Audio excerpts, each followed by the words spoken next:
Russia's elite VDV paratroopers faced annihilation near Orikhiv after 22 of 26 assault vehicles were destroyed in a single day. As survivors attempted to surrender, their own command turned drones on them, with footage showing Russian kamikaze drones ignoring Ukrainian soldiers to strike surrendering Russian troops instead.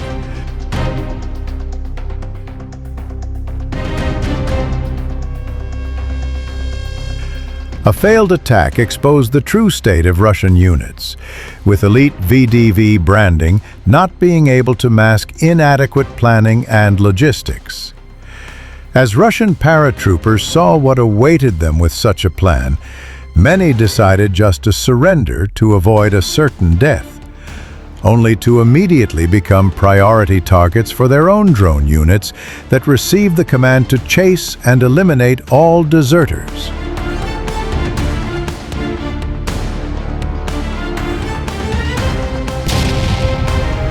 Russian VDV forces were redeployed to the Zaporizhzhia front to pin Ukrainian defenses in Zaporizhzhia as part of a combined operation.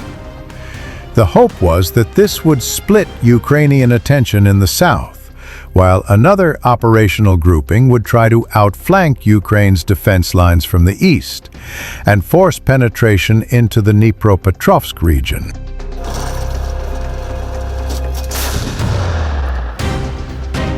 The Russian push towards Orikhiv consisted of a multi-wave assault against Mala Tokmachka, aiming to punch through and consolidate the area.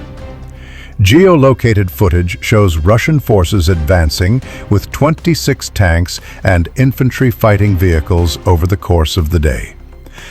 But despite their efforts, 22 of them were destroyed by the Ukrainians by nightfall. Most of the soldiers were also eliminated, with survivors left abandoned by their own command, as a target for the Ukrainian drones clearing the fields.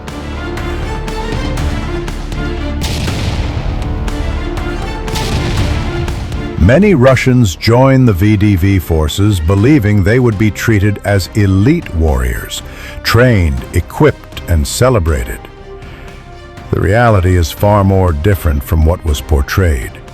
Paratroopers were thrown into the meat grinder in sequential waves, watching comrades engulfed by explosions as their own turn soon approached.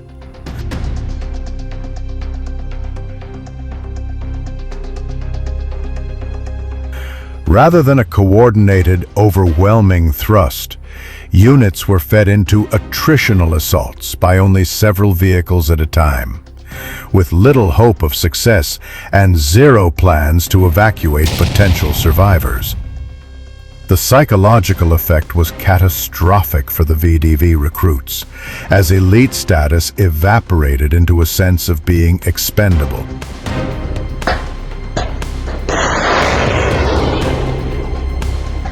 A video from this direction shows a Russian paratrooper walking out of ruined positions to lay down arms, guided toward Ukrainian rear areas by 2 Ukrainian soldiers who accepted his surrender and took him as a prisoner of war. This possibility gave the Russian soldier a rational survival choice, if only he had not been spotted by his own comrades.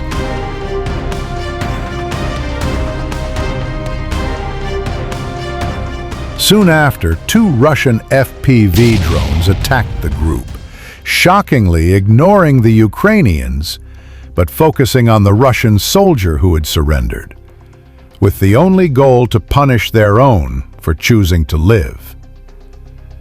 This ruthless Russian field response is intended to deter deserters by a brutal order. When Russian reconnaissance identifies their own troops moving to surrender, Russian FPV drones and artillery units are ready to act and strike the surrendering soldiers.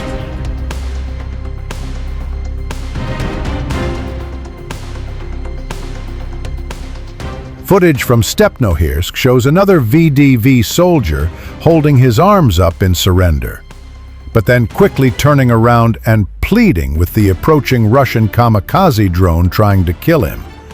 to no avail. The two videos filmed and published right after the major Russian assault show that these are not isolated battlefield incidents, but part of a growing set of evidence that such punitive measures have been adopted by the Russian officers to prevent mass capitulation.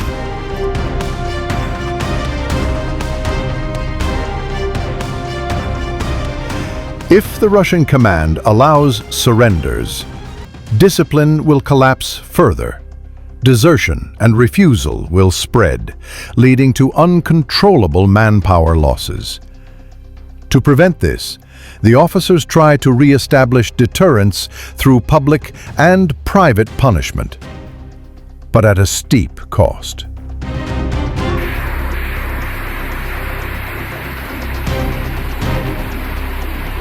Ordered executions of surrendering soldiers may slow the spread of capitulation, but they also confirm to recruits that the officers care little for their survival. Potential volunteers or contract recruits watching these developments are also less likely to sign up, creating longer-term recruitment and readiness problems for an army already strained by huge losses.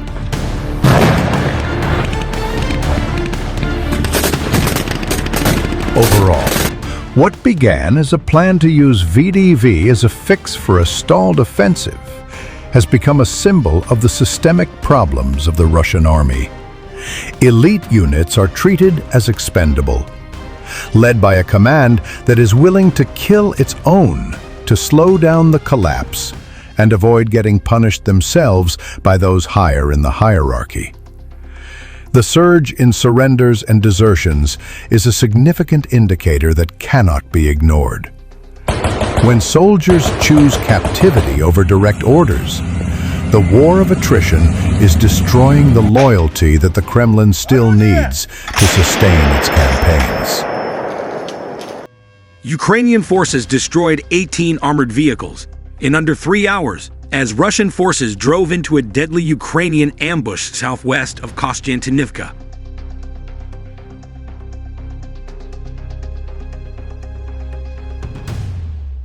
Here, after facing repeated humiliating setbacks at Pokrovsk, the Russian command redirected their offensive toward Kostiantynivka as they collided with the Ukrainian defense line. The Russians sent a massive assault group with dozens of armored vehicles to break through, but were funneled into a devastating kill zone.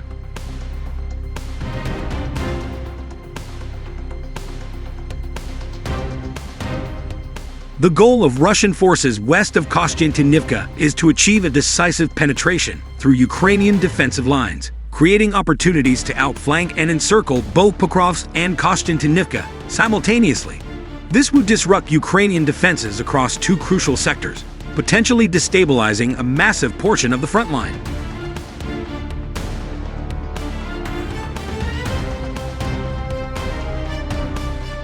Following a relatively rapid Russian advance in this area last month, Ukrainian forces swiftly redeployed the light units to stall further gains, successfully buying time for reserves to reinforce secondary defense lines.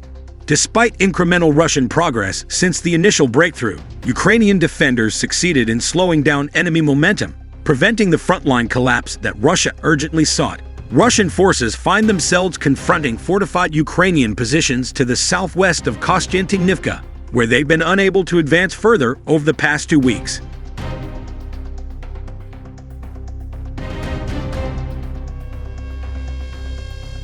The Russians currently hold one significant advantage: the establishment of a bridgehead across the important Baikal River. This allows them to transfer larger numbers of troops and equipment across the water barrier, increasing their offensive potential and the intensity of their attacks.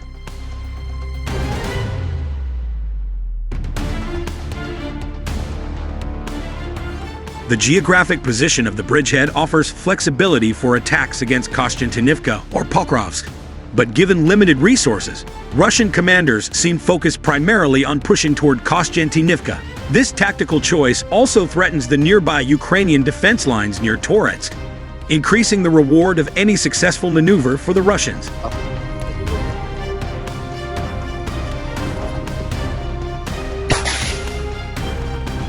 However, Ukrainian defenses around Kostiantynivka are robust and carefully designed, significantly shaping Ukrainian tactics and granting a decisive defensive advantage.